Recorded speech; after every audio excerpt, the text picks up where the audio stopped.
Time for Module 7, and I am Stephanie Robinson, and thank you once again for watching and learning more on skill development. Today, we delve into the intriguing realm of measurement in social and behavioral sciences. Specifically, we'll explore the fundamental disparities between two essential concepts, indexes and scales. Let's start by defining our terms.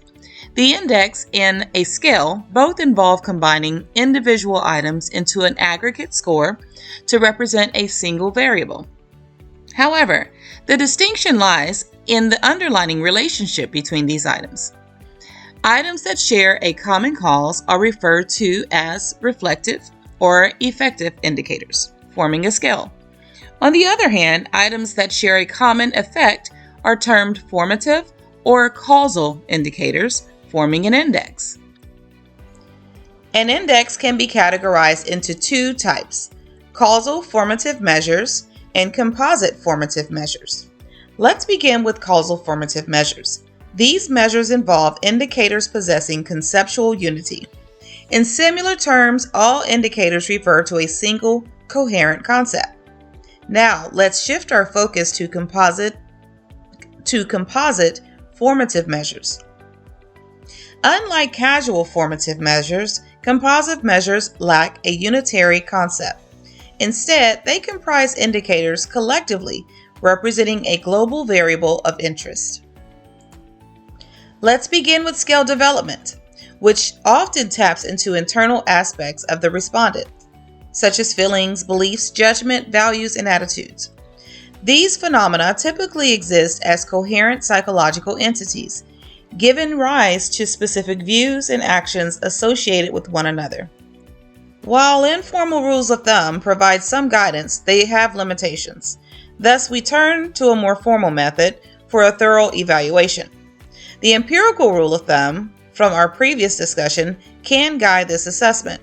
The correlation matrix provides valuable insight into how indicators are related. Low correlations suggest little shared influence from common causal variables, indicating an index. Conversely, high correlations across all indicators suggest the presence of shared causal variables, possibly indicating a scale. If correlations vary, with subsets showing high correlations internally but low correlations externally, it suggests multiple causal variables. Consistency theories in psychology illustrates how core beliefs underlie responses to stimuli, supporting the coherence of scale items. For example, questions about views on political parties tend to yield correlated responses, indicating a shared underlying process. Now let's shift our focus to indices, which often relate to the external aspects of the environment.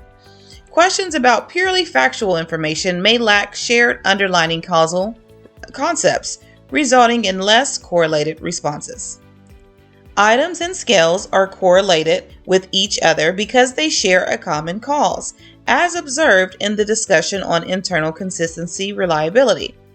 This correlation is essential for ensuring the coherence and the reliability of a scale. Index items share a clear, concise, and free of potential shortcomings, similar to scaled items.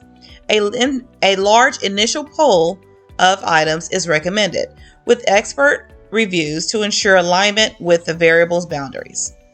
For an index with conceptual unity, content validity involves aligning item domains with the theoretical description of that variable.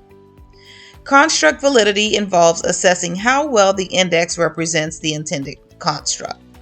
Criteria validity assessment via regression is effective when there's a clear relationship between the indicators and the outcome.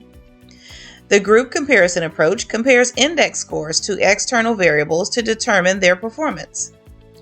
Analytically, it can involve methods like t-test, ANOVA, or other group comparison techniques.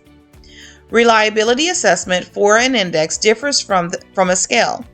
Internal consistency is not suitable for assessing reliability on an index, as it contradicts its fundamental nature as a formative measure. SIM offers flexibility for exploring formative measures representing a departure from traditional scale development approaches.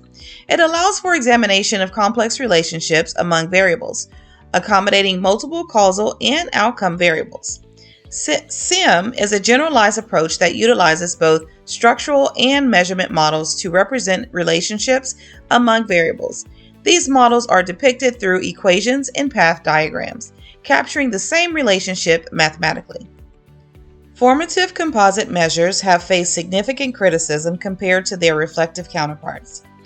Critics argue that constructs measured by indices lack independent existence, and indicators are merely causes without a measure.